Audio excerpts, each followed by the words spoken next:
Anion और cation को मिलाकर फार्मूला कैसे बनाते हैं ये हमने देखना है, राइट। तो लेट अस सी। देखिए सबसे पहले यहां पर बड़े ध्यान से देखते जाना। हमने बनाया है, यहां पर लिया सोडियम और यहां से लिया क्लोराइड। क्या बन गया? ऊपर हम लिखेंगे सोडियम क्लोराइड, राइट। अब जो सोडियम क्लोराइड है ये कैसे बनेगा? सोडियम के ऊपर चार्ज क्या है? That is positive. क्लोराइड के ऊपर चार्ज क्या है? नेगेटिव। कितना कितना चार्ज है? That is 1। इसके ऊपर भी 1, इसके ऊपर भी 1। मैं इसको क्रॉस मल्टीप्लाई करूंगा तो ये हमारे पास क्या आ गया? NaCl। तो ये बन गया सोडियम क्लोराइड का फॉर्मूला।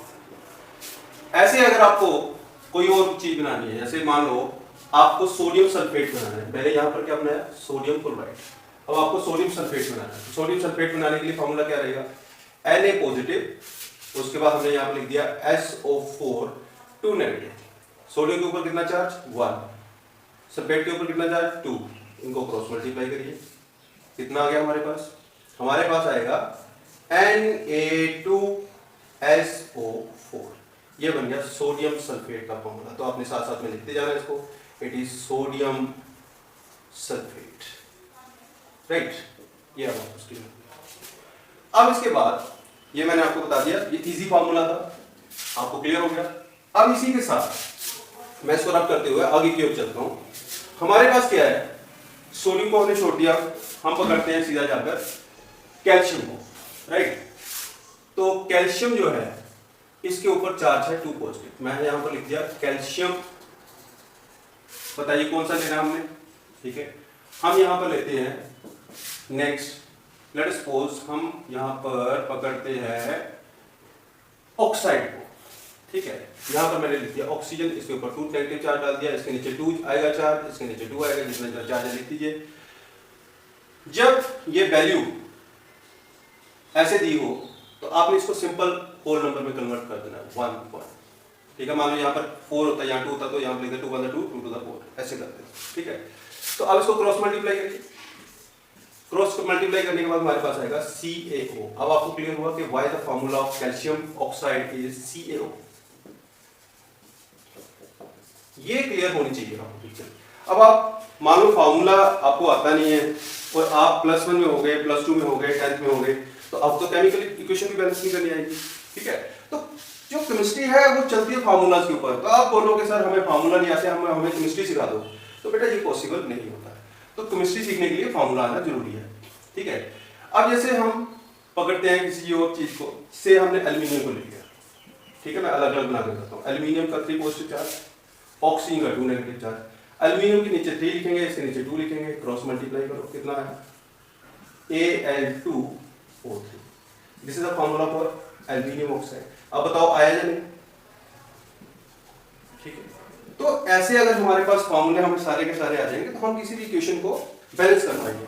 किसी भी इक्वेशन को बैलेंस करने की सबसे पहली कंडीशन होती यही है कि आपको जो रिएक्टेंट है, प्रोडक्ट है, उनके फार्मूला आते हो। अगर नहीं आते हैं तो फिर डिफिकल्ट हो जाएगा। तो अभी आप देख रहे हो कि मैंने कैसे धीरे धीरे फार्मूला मैं बनाता जा रहा हूँ। अब एक और फार्मूला यहाँ पर मैं आपको बना देता हूँ। यहाँ पर देखिए आयरन के 2 टाइप के आयंस हैं, Fe2 पॉजिटिव और Fe3 पॉजिटिव, ठीक है। तो मैं लेता हूँ Fe2 पॉजिटिव वाला पहले, ठीक है। Fe2 पॉजिटिव, ठीक है। इसको मैं बताऊंगा भी बाद में क्या कैसे लिखते हैं इसको। तो मैंने इसको ऑक्सीजन के साथ ट्रीट किया, ऑक्सीजन के साथ मल्टीप्लाई किया, तो 2 2, ठीक है, कट गए दोनों, 1 1 लिखते हो। यहाँ पर आ गया हमारे पास FeO। अब क्या लिखेंगे इसको? Iron oxide. लेकिन इस आयरन ऑक्साइड को लिखते हुए आपने ये जो इसके ऊपर जितना चार्ज है वो यहाँ पर लिखना है कि हमने आयरन ऑक्साइड वो वाला बनाया जिसके ऊपर चार्ज क्या था? 2 था। सिमिलरली मान लीजिए मेरे पास आया था 3 positive charge, Fe3 positive and O2 negative. उस केस में हमारे पास क्या आएगा? हम यहाँ पर लिखेंगे 3, यहाँ लिखेंगे 2, इनको मल्टीप्लाई करेंगे, ठीक है। But you will get Fe2O3। अब इसको क्या बोलेंगे? हम इसको बोलेंगे आयरन 3 ऑक्साइड। अब एक यहां पर पते की बात और मैं बताऊंगा, जब कभी आपके पास मल्टीपल आयन दिए हों, ध्यान से याद रखना, मल्टीपल आयन है, यहां पर एक आयन है उसके ऊपर कम चार्ज है, एक के ऊपर ज्यादा है। जिसके ऊपर कम चार्ज होता है उसके पीछे OUS लगाना होता है, जिसके पीछे ज्यादा चार्ज है उसके पीछे IC लगाना होता है। जैसे देखिए अब इसका मतलब OUS और IC का क्या मतलब है। अब इसको मैं बोलूंगा फेरस ऑक्साइड। बात क्लियर हुई? आयरन को, Fe कहां से आया, ग्रीस में आयरन को फेरस बोलते हैं, ठीक है, तो वहीं से इसका सिंबल आया Fe, तो इसको हम बोलेंगे फेरस ऑक्साइड। तो इसको क्या बोलेंगे फिर, हम इसको बोलेंगे फेरिक ऑक्साइड, ठीक है। ये था हमारे पास सिंपल फार्मूला, मैंने आपको बना के बता दिया। अब इसके बाद हमारे पास क्या होता है कि ये तो सिंपल थे, सभी में सिंपल एनाइन, सिंपल केटाइन। अब हमारे पास एक इससे आगे की बात आती है, कई बार हमारे पास जो है केटाइन तो सिंपल है, एनाइन जो है, एनाइन के केस में क्या रहता है कि एनाइन जो है वो पॉलीएटॉमिक आ जाता है।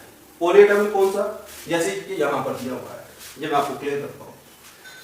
ये देखिए, ये वाले जो है ना, ये सारे के सारे क्या हैं, पॉलीएटॉमिक आयंस हैं। फॉर एग्जांपल अब मुझे बनाना था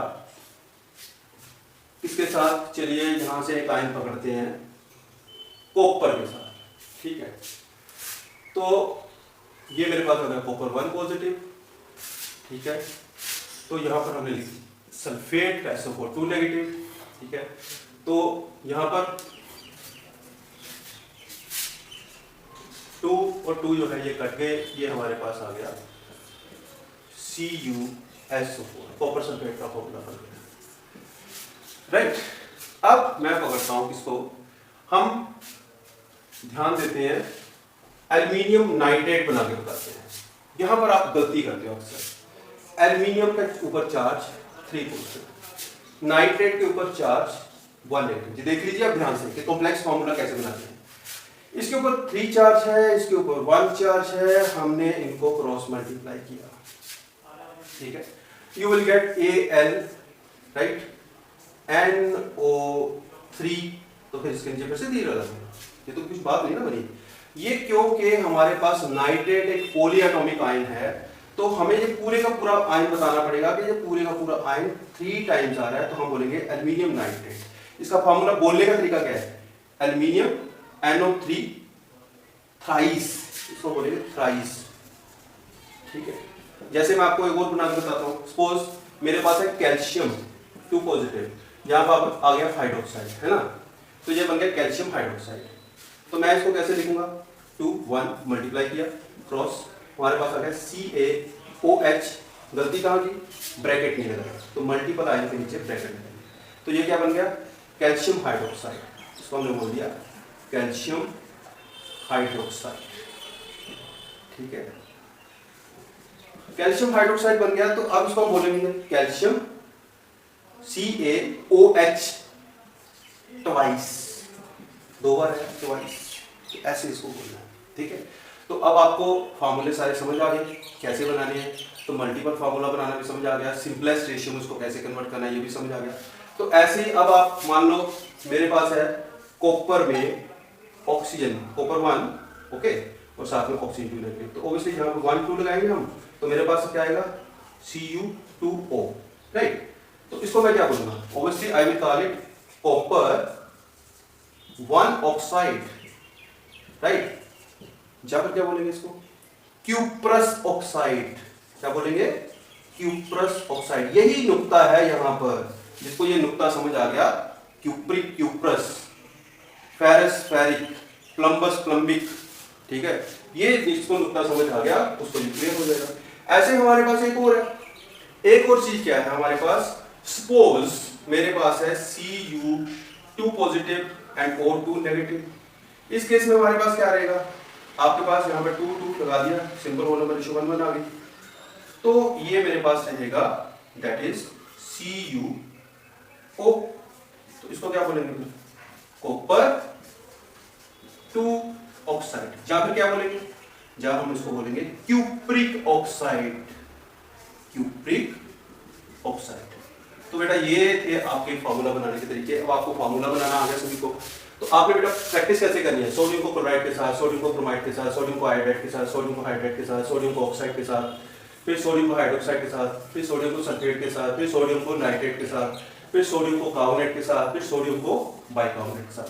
ऐसे एक एक आयन पकड़ लीजिए और सारे के सारे आयन के साथ इसको मल्टीपल करके देखिए, 1 एनायन 1 केटायन, तो आपके सामने you will have hundreds of formulas, ठीक है। वो जो हंड्रेड्स ऑफ फार्मूलाज हैं वो आपको रिमेंबर हो जाएंगे, फिर आपको इक्वेशन बैलेंस भी करनी आ जाएगी।